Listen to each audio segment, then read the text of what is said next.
All right, so I'm back with another video. So for this particular video, I have something interesting. So I have my DualSense Edge controller and I'm going to replace the battery with this right here. This has 1800 mAh. The battery that comes in DualSense Edge actually has 1050 mAh. So this is going to take me from a playtime of around 4 to 6 hours to around 6 to 9 hours. So I will get an extra, like 3 hours using these new batteries versus using the older battery that's in the controller. If you want to get a battery with a higher capacity, you can use the link in the description. I have other versions as well. There's one with 2000 mAh, so that will give you double the amount of playtime. So that will give you around, instead of like 4 to 6 hours, it will give you around 8 to 10 hours, for example. So those are different options you can have. To repair the controller, you're going to need a couple of tools. So you're going to need these two tools. So one's a screwdriver and one's a repair tool. For me, I have a very fancy repairing tool that I use for all my controllers because I repair all the controllers. But you don't have to go out and buy like an electric screwdriver like the one I use with a whole set. You can just use one of these with the trim tool and you can find them on Amazon. I have a link in the description as well. Please use the link in the description because it helps me to kind of grow the channel. So use the link in the description if you want to buy any of these products. I'll have everything linked below. All right, so first of all, to repair the controller, you're going to go ahead and you're going to remove the latch. My controller is clear because I have a special case installed on mine, so your controller is going to be white. That's fine. Just in case if you're wondering why my controller looks this way. You're going to go ahead and remove these two panels. Make sure you remove these as well from the controller. After you've done that, you're going to go ahead and remove the L1 and the R1. So you can just pop them out like that.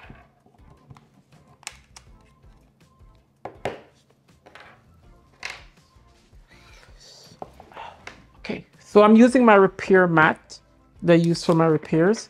This is going to make it a lot easier for me personally to organize everything. So whenever I'm done, so I can easily find things I need as I remove all these tools. Obviously, you're going to go ahead and remove these as well. Again, if you want to get fancy back buttons like these, you can, I have a link in the description to the to ExtremeRate store where you can go ahead and purchase these in case you're wondering how you can go ahead and purchase them. So we're going to remove the trim. We're going to start off by actually prying this up. You can start from the front and then move your way to the back. I hate doing this because I really suck at this. And yeah, there's a couple times I almost break my controller trying to remove the trim tools. So, just take your time and just run it like this. Take your little time and then it should come off easy, lemon squeezy.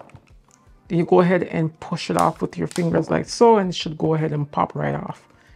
And for this, you can put it to the side because we're not going to need this right now. Okay, so what you're going to do is you go ahead and there's a couple screws on here. You're going to go ahead and remove them.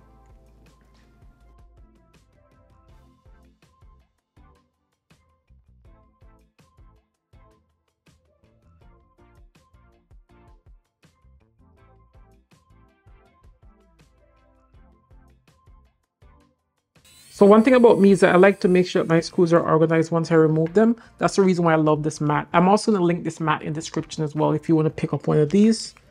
They are amazing. I got it from Amazon and it's good. I bought it and I never regret buying it. It's an amazing mat. One of my favorite purchases so far.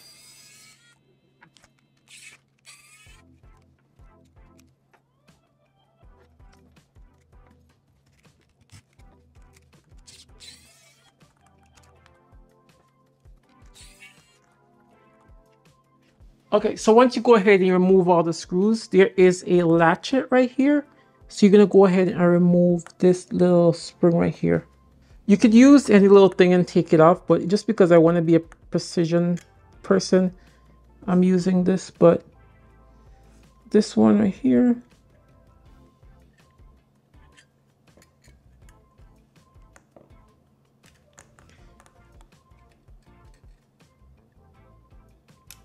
Yes, you take your time and you just kind of remove this. And then you can go ahead and remove this lock right here. It's a little latchet. It comes off easily. Easy peasy lemon squeezy. Easy peasy lemon squeezy. Okay. And then after you remove that, there's going to be 2 screws right here. They're hidden right under the thing right here. So you're going to go ahead and remove them.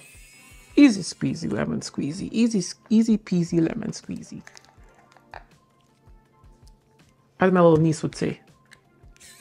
Okay. This one comes off. And that one comes off as well. So a lot of these screws are all the same, so you don't have to worry too much about mixing them up. They're all the same. Only the two that goes into the sides right here, the 2 black ones are different, so they're all the same. So after you do that, you should be able to go ahead and take off the top. This should come off easy, easy, easy, easy.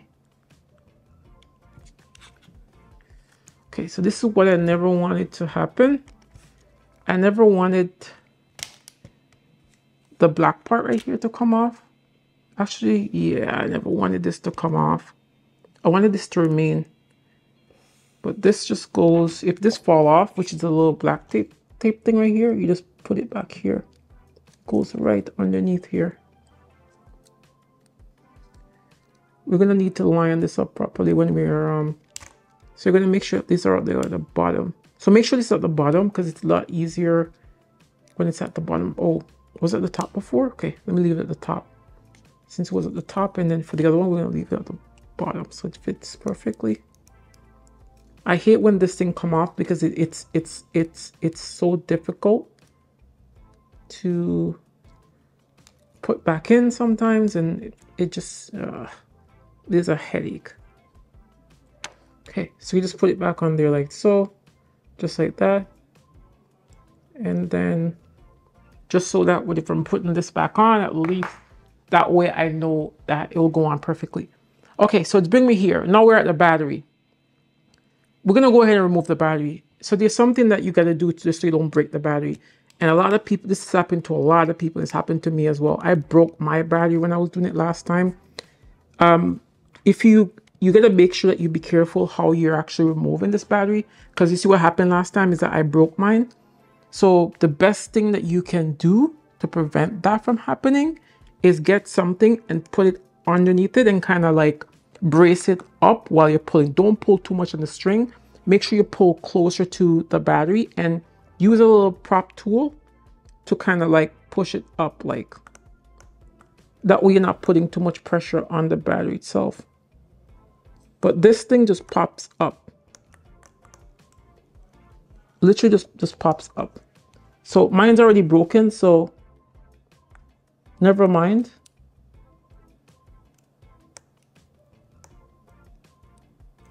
Yeah, so mine is already broken. So, I mean, like, you know, never mind me just doing this.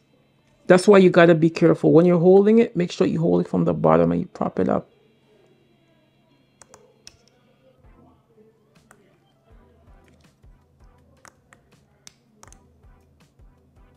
So, yeah. All right, so take your battery, your brand new battery, and open it.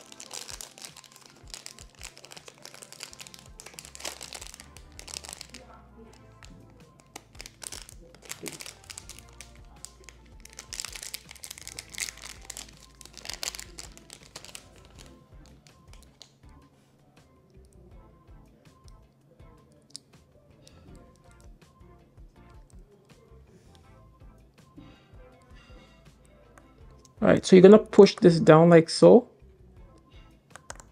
until, and it should fit into the controller. And then you're gonna go ahead and rest this here like so. Oh my goodness, how do I do this now?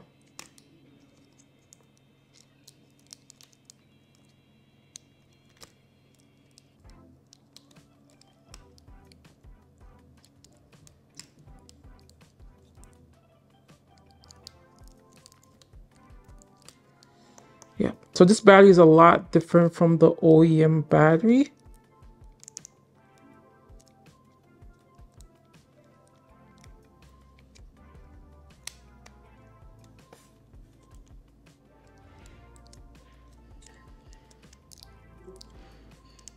Just wondering what's the best way to fit this battery in here.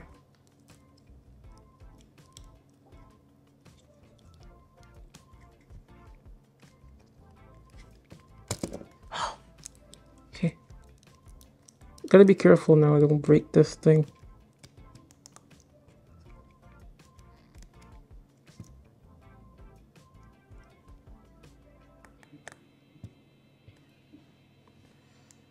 Okay. So it doesn't fit like the OEM battery, I would say. It's gonna, I guess it's gonna pop out a little bit like this.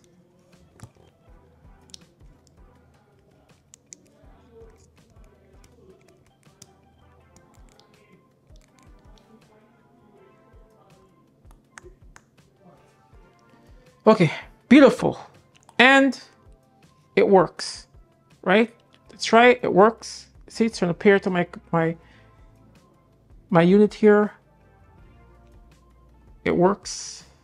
That's all that matters, it works. And then I'm gonna take this part, I'm gonna put it back onto the controller.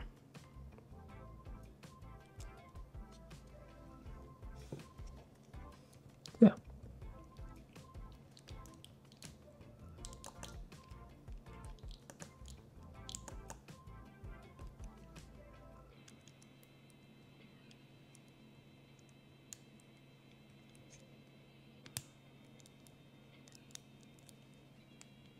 Yeah, so make sure the wires are tucked in and that it's not obstructing anything.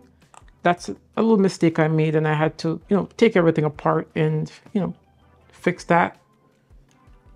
That's something that you can avoid, because I'm literally telling you right now to make sure you don't do that.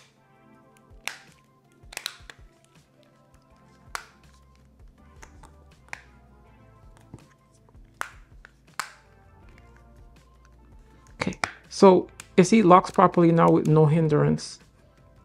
Okay, beautiful. So we can go ahead and reinstall the screws.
So I'm gonna go ahead and you're gonna go ahead and put the trim back on the controller now.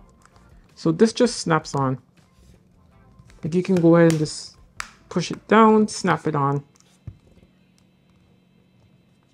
It should snap in place.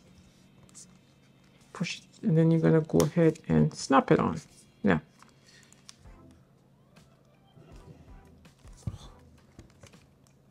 Okay, I just messed up an entire part there, so I gotta go ahead and pop this back out.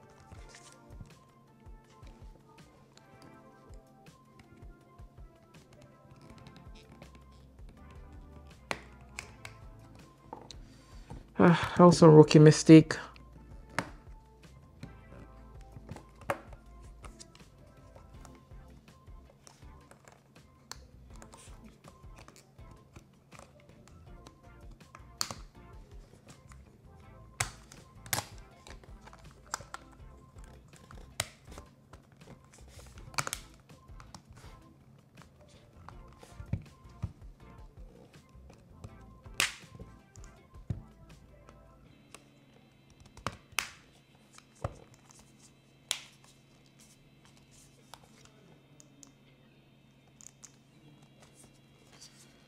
Okay, beautiful, beautiful. Pop these back on. I think this one was on the right and the other one was on the left. Yeah. These just go up, that go in. This goes up. That one goes in like that. And then we pop the trim in like that.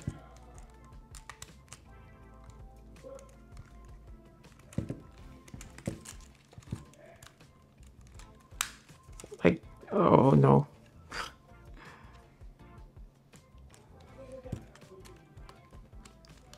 Okay, beautiful. So it goes in like that. And don't forget about R1 and R2.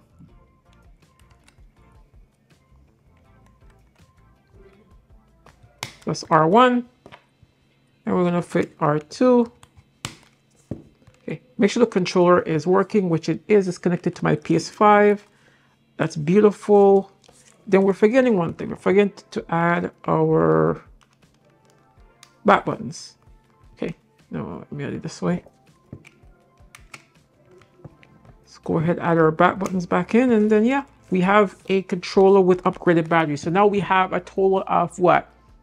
What did I say? We got a total of about 6 to 9 hours. For me personally, but you can get 8 hours to 10 hours if you actually get your better battery than the one I got. I got the cheapest version because I was cheap. I didn't want to buy the most expensive one, so I got the cheapest one. But this is what the battery looks like. And all you need is a couple tool. You can buy from Amazon. You can do it yourself. Trust me, you don't need to pay someone to do this. I do everything myself. I recommend that you do it yourself as well. You don't need people. All you need is you and a couple tools and you're good to go.